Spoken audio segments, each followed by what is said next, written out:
A Song to the Tune of Love by It's_Kingston on AO3. Episode 28. Chapter 8. Yes, Selman, we're back. Uraraka continued her patrol long after she'd split up from Midoriya. Her route took her past the tailor shop, repairing her sparse hero suit, so she stopped by to ask how the progress was coming along. It was really unfortunate how it had gotten torn. A broken piece of building had snagged the back of the shirt part, right between her shoulder blades, and ripped the entire suit clean down her back. It was an embarrassing mishap for a pro hero.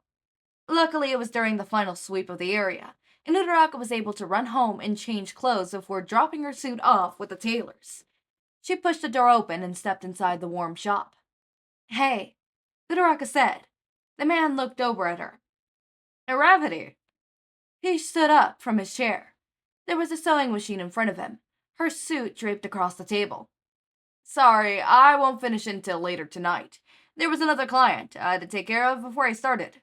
You could pick it up anytime tomorrow, though." Uraraka waved a hand dismissively. "Don't worry about it. I appreciate you working on it. I'll be back tomorrow then." He laughed. "That's my job. You don't have to thank me. It's an honor fixing a hero's suit. And if it's done well, think about the boost my shop will get." Uraraka smiled. "I'll make sure to recommend my friends here then." She looked over at the stitches, running up the back of her suit. "It blends right in so far." "That's the idea," he said. "Well, I'll leave you to it." Uraraka said. "I'm on patrol anyways. Just happened to walk by." The man nodded. "See you tomorrow then." Uraraka exited the shop, turning to continue her route. The sign next door caught her eye. There was a jeweler's shop there. Right. The large window out the front was shining at someone washed in from inside. The woman waved at Uraraka as she walked past. Little rings lined the display, and she stopped, looking them down. It brought her back to her earlier conversation with Midoriya. Maybe taking a look around wouldn't hurt. She walked in through the front door, smiling at the woman as she did. "Hey, I wanted to take a look." "So, tonight's the night," Shigaraki murmured. "You wearing your normal outfit?" "Yeah," Toga said. She smiled and did a spin in place. "I like it, and it's cute." "Works for me," Shigaraki said. He stood idly by the door, waiting for the other league members to show up. Apparently 6 p.m. was a very busy time for the jobless bunch. "Here," Dobby said.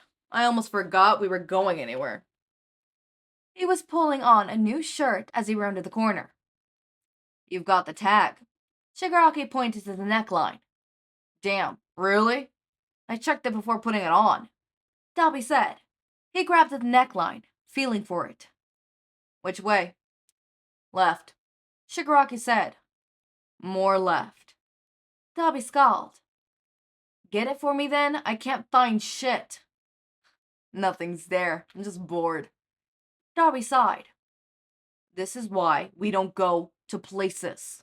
It's too much work." "Not even for me getting married?" Toga asked. "Of course we would," Twice said.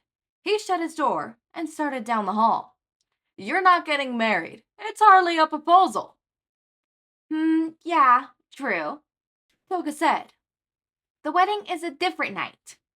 "I'm here," Spinner said. "I was doing my hair. Look at this." He grinned, pointing to his bright purple hair. "It'll fade eventually, but it's bright again now." "I thought that was natural," Toga gasped.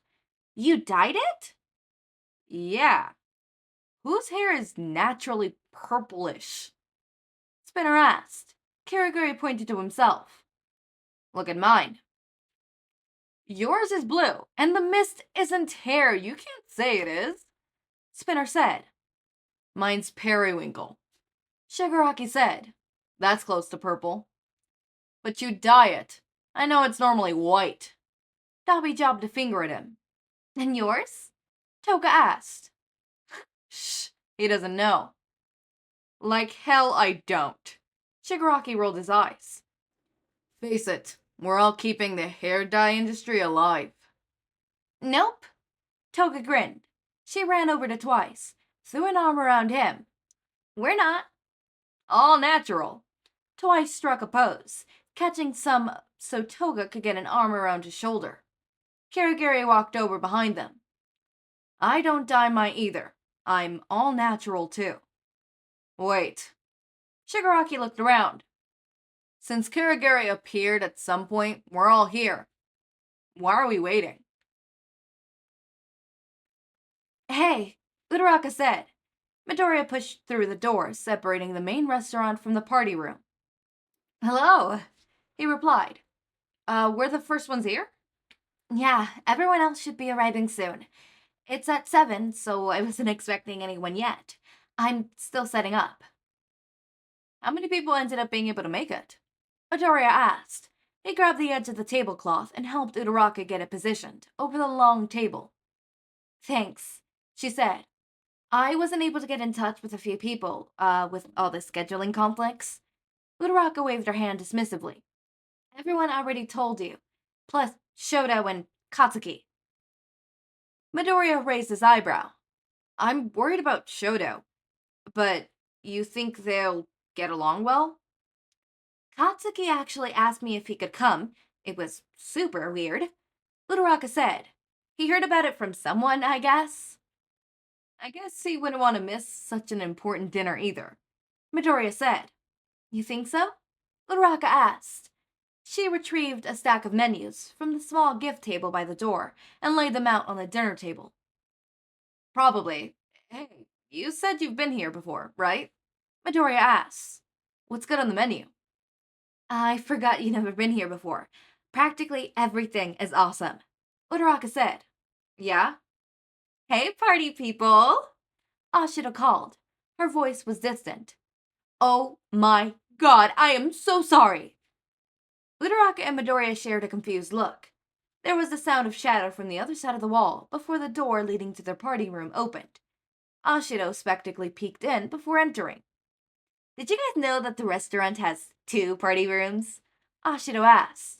Midoriya stifled a laugh. You went to the wrong one? Yeah, Ashito said grimly. She walked closer, lowering her voice. A freaky clown is next door entertaining a group of kids. Why didn't you stay? They could have used 2. Uraraka said. Ashito shot her a death glare. Kidding, I'm glad you could make it. Uraraka gave her a hug, which Ashito begrudgingly accepted. I thought Denki was for entertainment. He could charge someone's phone or something. I'm more entertaining than that, Kaminari shouted as he came into the room. How late am I? I overstepped. 15 minutes early, Midoriya said. He shot the other man a thumbs up. Ha! Take that, faulty alarm clock. Kaminari pumped his fist into the air. No league yet? Nope, they usually take a while to get anywhere. They bicker too much to be effective. Uraraka said. It's a wonder they were able to execute any kind of plan back when they did crime. That's actually what I'm wondering. Did they get literally anything done? They seem like a bickering family. Which on that, Kingston, I've been thinking. So hear me out. Just sit with me, alright? I see you typing in the comments. Sit with me, sit with me. Sit. One for all. No. All for one. What? I think it was all for one. Yeah, all for one. What happened there? Because, I know you have that whole dynamic with this, but, considering what happens with all for one and the whole Shigaraki scenario with all for one and all of that, if you've read the manga, if you're not, ooh. But either way, you know that, all for one has had Tomura for, 5 years now. The whole all for one situation. How's that? How does that happen? What is the reasoning? That shit. I just all for one. I guess he's not in the picture clearly, and I do not mind him not being in the picture. But I wonder. That's just a little wonder. You don't have to answer it if you genuinely don't know, and you're like plot hole. Just go ahead and put that. I will understand. There's multiple times where I've been writing and I'm like, you know what? I'm just gonna not mention it and leave it to the reader's discretion to fill in the blank kind of situation, you know? Fill out the blank. Fill it up yourself kind of situation. I'm sitting here in my room. It is late at night. My stomach hurts. My head hurts. Everything hurts. I'm sleepy and tired, but every time I go to fall asleep, I can't. Love insomnia. I'm in my Hitoshi era and Shota era, except I think Hitoshi is sleep deprived because he can't sleep. Aizawa is sleep deprived because... No. Okay, so here. I had canon that Hitoshi Shinso is sleep deprived because he legitimately cannot sleep. He takes melatonin, it doesn't work. Sleeping pills, it doesn't work. Or maybe it does work and he can only sleep when it's that way, but he has some sort of insomnia, right? That's why he can't sleep. Chemically speaking, it's hard for him to sleep. Or it could be the type of insomnia where you can sleep, but it disrupts your REM cycle. Therefore, you sleep, but it's not restful. Right? And Shota Aizawa doesn't have time to sleep. He works multiple jobs, therefore he gets back from patrol, hits it for like 3 hours, and then goes back to work, and then sleeps whenever the fuck he can, considering the fact that he sleeps literally whenever the fuck he can. So I like to think of it that way. Aizawa sleeps when he can, because he doesn't have a designated area to just sleep. And then Shinso, Hitoshi, Hitoshi just doesn't sleep. Or something along the lines of that. Maybe Aizawa has insomnia too. That would be nice. But like, that's a little headcanon of mine. Anyways, moving on from that. I know your favorite ships are Shinkami, right? You like Shinso with Kaminari. No, hold up. No. Not Shinkami. Shindeku? No! Kami Deku? Or is it Deku Kami? Is it Deku Kami or Kami Deku? Kami Deku sounds like Call Me Deku. Hear it. Kami Deku. Call Me Deku. So I'll just say Deku Kami. Deku Kami. Which sounds super fucking cool, by the way. I know you ship Denki and Kaminari. What, that is the same person. I know you ship Izuku Midoriya with Kaminari Denki. Are they a thing in this one? Also, Mina and Jiro is a ship that I do not see often. Often I see Jiro mixed up with Momo. At one point, I will say, one ship where I wouldn't necessarily call it a ship, but it is in the ship category on AO3. One character and character, so one friendship, not ship, but like a friendship. A duo that I like to see a lot is Jiro and Katsuki. I know, hang with me, but I think it was, I cannot exactly remember which fanfic it was. I'm pretty sure it was The Way You Used to Do by Emma Ra. I'm pretty sure it was that one. That, oh my fucking god, it was so beautiful. It was so beautiful. They were really like good, like, Bakugou would say bullshit and would be emotionally constipated, and Jiro would clock on it. Like, Bakugou would say some shit like, oh my god, the nerd is so annoying, I want him I want him to stop following. Like, I want to be able to have my privacy back. And Jiro replies with, do you really want that? Or are you just missing the fact that, do you really want that? Or are you upset that he's upset because he can't see his friends? Right? And yes, it was The Way You Used to Do by Emma Ra, right? It was like stuff like that where like Katsuki would say some emotionally constipated shit and Jiro would clock his ass. Would be like, is that really what you want? Let's be honest here, bitch. Right? And I loved it. I loved it. Loved it. I think maybe that's why I'm super not engrossed. I'm super like excited with the idea of pairing up Bakugou with an OC of mine. Not pairing up as in like shipping, pairing up as in like making them a duo or friends or stuff like that with not a ship of mine, an OC of mine, Lily, because I feel like those two would be at each other's throats, but they would not let the other do bullshit. Like, Bakugou could say some shit like, oh my god, I fucking hate the nerd. And, Lily would clap back with, are we really gonna fucking lie right now, bitch? Shit like that. Or like, Lily would say some bullshit like, I'm fine. And Bakugou would reply with, "That is the most horrid lie I've ever heard in my whole fucking life." Learn to lie kind of situation, you know, where they clock each other out. They balance each other. Yeah, sure, when they're in a room, all you hear is bickering and yelling and arguing.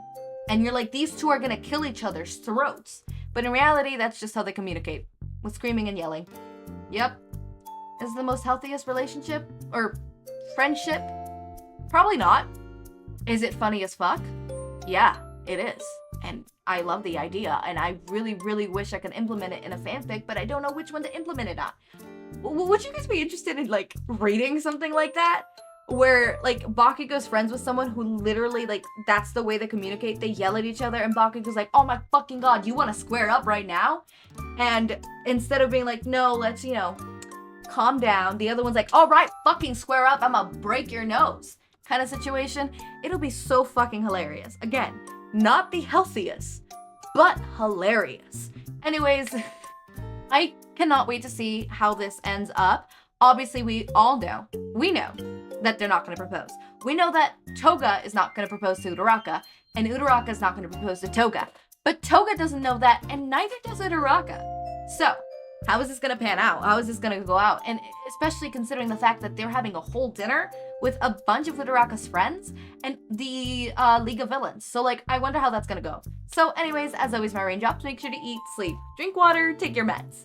Have a wonderful day or night. Link to my Discord server and socials are down in the description. Subscribe to see more of my content, and thank you so much for watching.